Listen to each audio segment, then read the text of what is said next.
आज महाराष्ट्रासमोरच्या आणि देशासमोरच्या सगळे प्रश्न संपले अशा आविर्भावात हे सरकार आता हे शक्तीपीठ करायला लागले। आणि म्हणून महाराष्ट्रातल्या या सगळ्या जिल्ह्यातल्या सामान्य जनतेचा या शक्तीपीठाला विरोध आहे।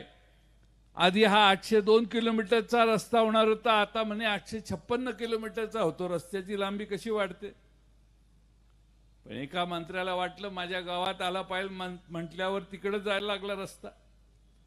मग ते पंढरपूर लांब गेलं तरी चालेल, पण मंत्र्याच्या गावाकडे रस्ता गेला पाहिजे का? तर आधी तिकडे जमिनी खरेदी करून घेतल्यात,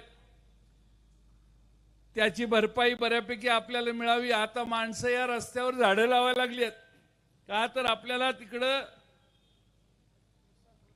नुकसान भरपाई मिळेल म्हणून। असा एक वर्ग आहे। आणि दुसरा वर्ग आहे की जो अल्प भूधारक आहे, ज्याला आहे ह्या जमिनीशिवाय दुसरी जमीन नाही। रस्ता मधनं गेल्यावर गावाचे दोन भाग होतात, इकडचं पाणी तिकडे जाऊ शकत नाही, तिकडचा माणूस इकडे येऊ शकत नाही। अशी परिस्थिती या रस्त्याने गावामध्ये मोठं पार्टिशन तयार करून होणार आहे।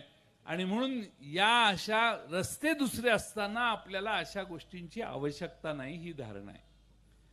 बर, काही लोक आता फिरतात, अरे पैसे मिळतील ना तुला, तू का काळजी करतो, तुला मिळतील। बाजार भावाच्या पेक्षा रेडी रेकनरचे दर कमी असतात, कायम लक्षात ठेवा। शिये भुयेतनं एक रस्ता गेलाय, त्यातला एक माणूस मला परवा भेटला। तो म्हटला, साहेब भाषणं झाली, बाजार भावानं रस्ता देत 5 पट देतो, पण आम्हाला आमच्या रेडी रेकनरच्या म्हणजे बाजार भावात गुंठ्याला 10-12 लाख रुपये आहे, रेडी रेकनरला 80,000 आणि 1 लाख रुपये, त्याच्या प्रमाणात आम्हाला पैसे मिळाले। त्यामुळे एकदा सही तुम्ही केली की तुमचे पंजोबा जरी वरनं खाली आले तरी जमीन जाईल। त्यामुळे विचार करा। सरकारच्या यंत्रणांनाही आमचं आव्हान आहे की लोकमताच्या विरोधात जाऊन असे रस्ते करणं योग्य नाही। लोकांच्यात क्षोभ वाढतोय, लोक तुमच्या विरोधात हजारोच्या संख्येने एकत्रित येत आहेत, आणि एवढा विरोध असताना आपण असे रस्ते जर करायला लागला तर आज थोडीशी लोकप्रियता जी आहे ती पण हळूहळू कमी होण्याची शक्यता आहे।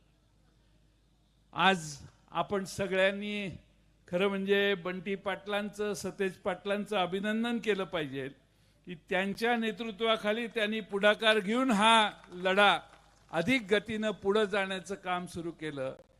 आणि मी पहिल्या दिवसापासून सांगतोय, एकमेव लढाईत शेवटपर्यंत जर कोण टिकणार असेल तर ते राजू शेट्टी टिकतील।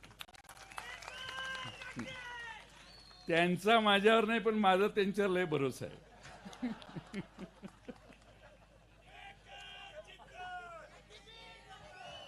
आणि म्हणून या तुमच्या लढ्याला पाठिंबा देतो। कामेरीला 14ला संध्याकाळी 6 वाजता कामेरीला आमच्या भागातल्या लोकांचा एक मेळावा आम्ही बोलवलेला आहे। आपल्यातल्या सगळ्या प्रमुख नेत्यांना आम्ही त्या ठिकाणी निमंत्रित करतो। आपल्या सगळ्यांच्या या लढ्यात आम्ही शेवटपर्यंत साथ देऊ हा विश्वास या निमित्ताने व्यक्त करतो, आपणा सर्वांना देतो।